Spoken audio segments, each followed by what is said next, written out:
The program is still on, and we've got this segment to talk about what the fiscal authorities are doing now in terms of the budget 2019. We'll go back to something from Senator Udo Udoma, the Minister for Budget and Economic Planning. Now, the federal government says it plans to reduce borrowings from 1.6 trillion naira to 1.5 trillion naira next year. That's 2019.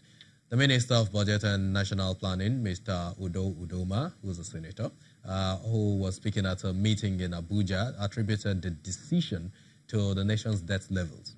According to him, the federal government plans to improve payments as well of pensions and gratuities from 241 billion naira in 2018 to 527 billion naira next year. That's, again, part of the fallout from the IMF and World Bank meetings where the debt levels of Africa was really, really worrisome to investors and, of course, the multilateral institutions. So let's listen to the projections for 2019. The actuals as a second quarter was 1.9 million barrels a day.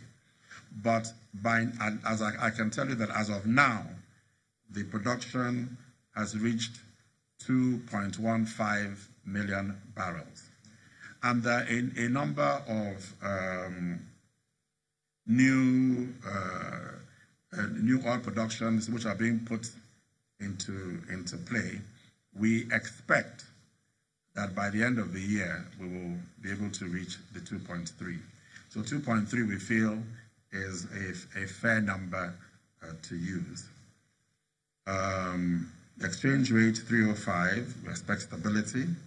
Inflation, as I indicated, we're working towards getting inflation down.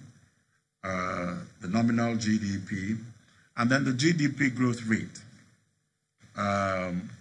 Our target for our projection for 2019 is 3%, 2020 3.6%, 2021 3.9%. These are a little bit more modest than our initial target. But it's clear to us that we cannot, in this time frame, achieve those initial targets. But we still believe that this country can achieve 7% growth rate. And if we continue the way we are going, we will achieve it. It's just that it's going to take us a little longer than we initially thought. Let me also share some other assumptions. I had spoken about oil production already. I wanted to compare it with the ERGP. The ERGP, we had set oil production target of 2.4 for 2019, but it's clear to us that it will be difficult to achieve that, so we have moderated it down to 2.3. In the ERGP, for oil price, we had taken a very modest look at. We didn't realize that the recovery of prices would be as rapid as they have been. And so we put a conservative $50 benchmark for oil. But it's clear to us that we will do a much higher price than this.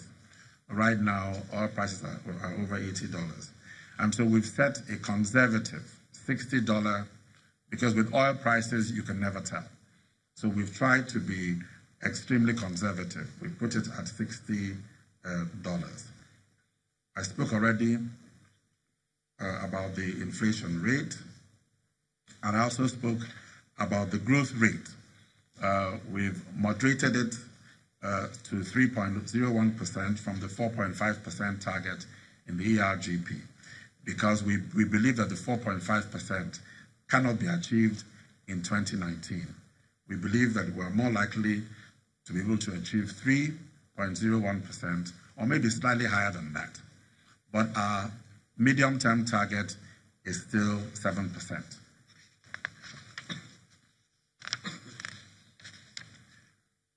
So having said that, let me now discuss an overview of the overall revenue framework.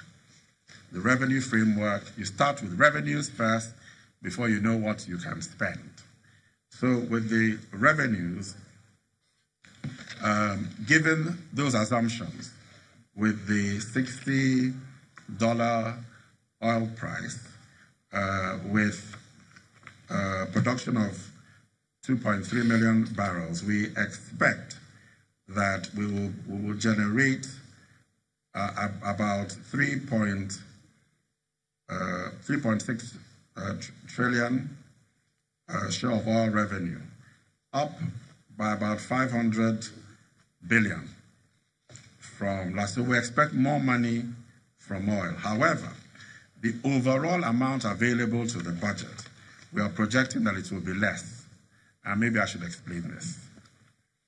I should explain this in the sense that there are some items which we had anticipated would do significantly better, but are not doing better. For instance, independent revenue, which we had projected 847 billion for 2018. We're not likely to achieve this.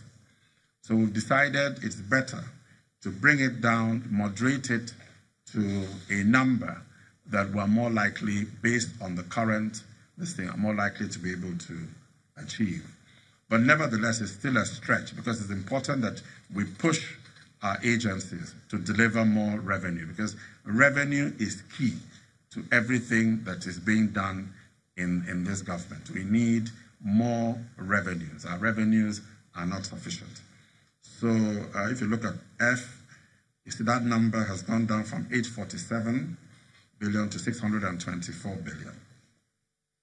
So, so if you look at a number of the like companies' income tax, VAT, we're keeping them flat because we don't believe that we can achieve a significant improvement between this year and next year. In any case, even in this year, we are not quite meeting the target. So we have decided to moderate down some of these numbers. And so consequently, we are expecting the amount available for the budget to be 6.9 trillion, to be actually less than in 2018. Move on to the expenditure now.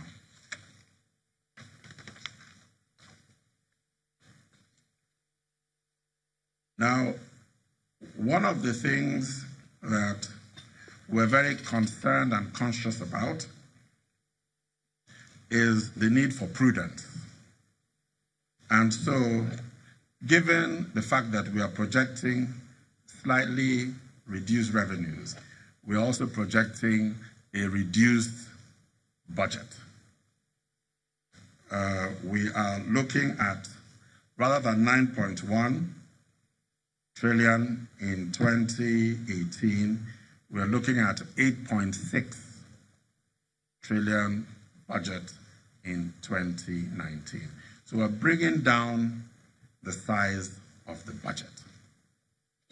Part of the reason also is we also want to reduce the level of borrowing. We want to come down in terms of our borrowing. We want to reduce the deficit. So we're coming down in terms of the budget size. However, there are certain things which we decided it's important that even with a smaller budget must be addressed. Many of them have to do with human capacity, human development. The Senator Odoma there giving us a bit of a sense of what the medium-term economic expenditure framework will be for next year going forward. Well, let's now go to the FMDQ place, Victoria Island in Lagos, to join Mr. Ebenezer Olushesi, who is a trader with United Bank for Africa. It's really good to have you on the show, sir. Thank you. Good morning. So yesterday we saw a bit of a relatively flat-ish trading on the bond side of things yesterday. How is this connected to the primary market auction, or in terms of bond now, that is expected very soon in the system, given the 115 billion naira that the debt management office is expected to raise? Okay, that is actually expected. Every time we're looking up to an auction, you see market traders are cautious, because if you go back to the last bond auction, it we saw that rates actually moved up and from the 2023 to 25 to 28. And so people are cautious. They don't. The week before the auction, people want to make sure if they don't have a short, they'll make sure that the markets will be quiet until the next bond auction, because we actually do expect the rates to actually inch up in this auction. Because owing to the illiquidity in the system, we expect yields to actually go up, especially on the 2028.